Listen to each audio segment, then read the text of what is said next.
assim, não adianta eu como profissional falar para as mães o que elas devem fazer, né? Então, eu sei que é muita coisa, né? Principalmente nessa fase de introdução alimentar. Então, não adianta só eu falar o que a mãe, o pai deve fazer. Eu tenho que ensinar a fazer, porque às vezes essa família, ela até sabe o que tem que fazer, mas às vezes ela não consegue, ela não dá conta. E a gente sabe que essa fase da introdução alimentar é uma fase que às vezes é um pouco conturbada aí para a família, né? Por quê? Às vezes essa mãe, a gente tem várias realidades aí de mães, né? Então, às vezes essa mãe tem que retornar ao trabalho, ela tem que iniciar a alimentação do seu bebê, ela tem que às vezes ordenhar leite. As mães que ficam em casa, que também trabalham muito, né? Porque todo mundo sabe aí que quem fica em casa trabalha o tanto quanto uma pessoa aí que trabalha fora, porque aquele serviço doméstico é ali o dia inteiro, né? Então tudo isso toma muito tempo, né? Então até tem uma realidade nova aí, as mães em home office, né? Que também é difícil, todo mundo sabe que trabalhar em casa com criança é difícil, você conciliar toda essa rotina.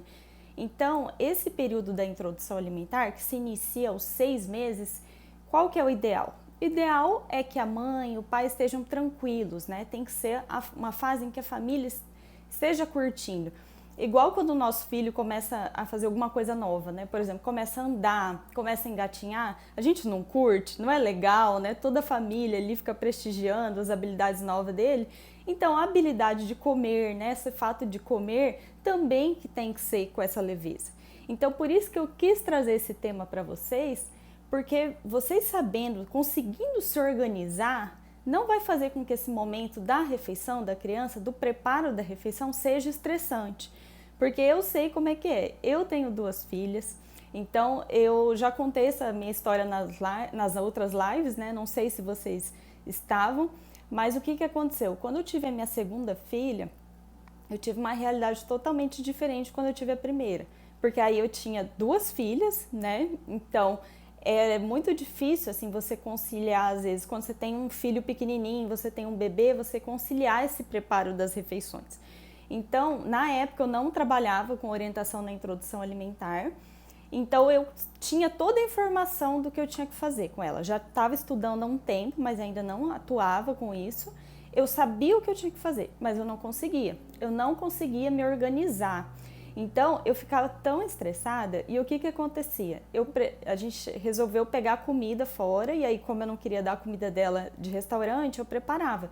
Só que aí eu percebia que ao mesmo tempo que eu não queria ter o trabalho de preparar a comida pra gente, porque eu queria ter um tempo com as minhas filhas, eu acabava tendo que preparar a comida dela. E aí todo dia aquilo, preparando tudo pouquinho, aí eu preparava um pouquinho de comida para ela de todos os grupos alimentares, ela comia ali uma colherzinha de chá e aquilo me deixava muito cansada, né? E aí eu sempre conto isso, né? Até que um dia meu marido falou para mim: nossa, Má, você tá a manhã inteira na cozinha e você nem saiu ainda para dar uma volta com ela, passear. E eu falo que aquilo virou minha chave. Eu falei, gente, não é esse o sentido da introdução alimentar, sabe?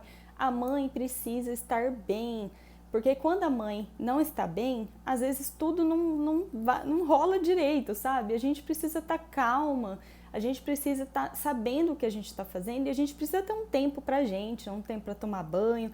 Então, qualquer coisa que você consiga se organizar aí na introdução alimentar, que você consiga reduzir meia hora do tempo que você ficava na cozinha, que você consiga reduzir, você já tem uma meia hora para você, você tem mais uma meia hora para curtir seu bebê, sabe? Então é bem importante, gente, esse planejamento, tá?